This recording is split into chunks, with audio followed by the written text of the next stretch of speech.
Peter Beinart, the author of the controversial book The Crisis of Zionism, spoke with Jerusalem Post news editor Ilan Evyatar this week about heated debates his work has raised.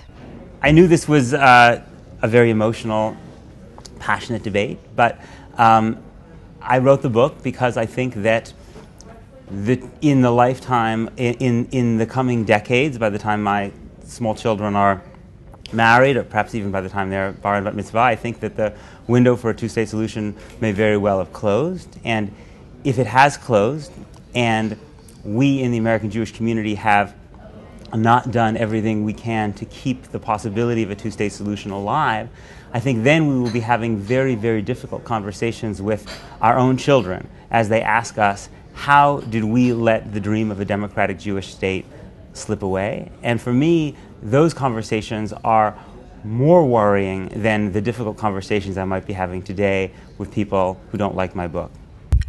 When asked about his right as an outsider in America to criticize Israel's policies, Beinart said that most mainstream American Jewish leaders reserve the right to criticize Israel. Of course, American Jewish leaders criticize the Palestinians all the time, but if we shouldn't criticize Israel because we don't live in Sderot or Ashkelon, then by what right do we have to criticize the Palestinians given that we don't live in Gaza City or Ramallah either? It seems to me, if you really believed in the principle that you don't criticize places where you're not living because you don't bear the burden, then we would have no status to criticize the Palestinians. Or frankly, anything that happens outside the United States. It's just not a principle that makes a lot of sense, I think, if you try to apply it consistently.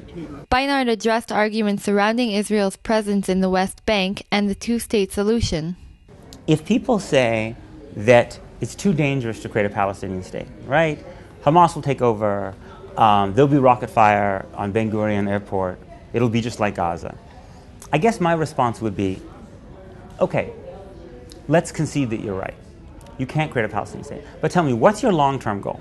Is your long-term goal one state or two states? If you want one state, then we can have a very interesting conversation, right, about whether you're going to enfranchise the Palestinians. But if you believe in a two-state solution, and you say your ultimate goal is a two-state solution, I would say even if you don't think that a two-state solution is possible tomorrow, you think that the Palestinians are going to have to change in all kinds of fundamental ways, I would say, shouldn't you at least stop incentivizing people to move to the West Bank, thus making the two-state solution harder ever?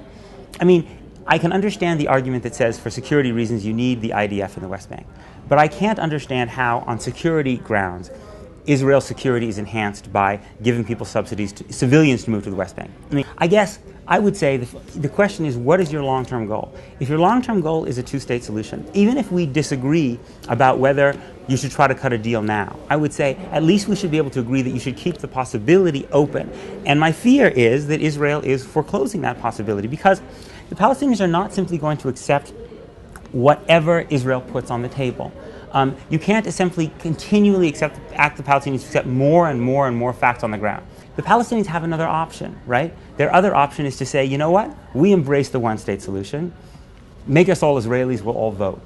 When Palestinians move en masse to that answer, I don't know what Israel's response to that is going to be. And that's what worries me. And I think the movement amongst the Palestinians is in that direction, frankly. Beinart is in Israel to participate in the annual presidential conference.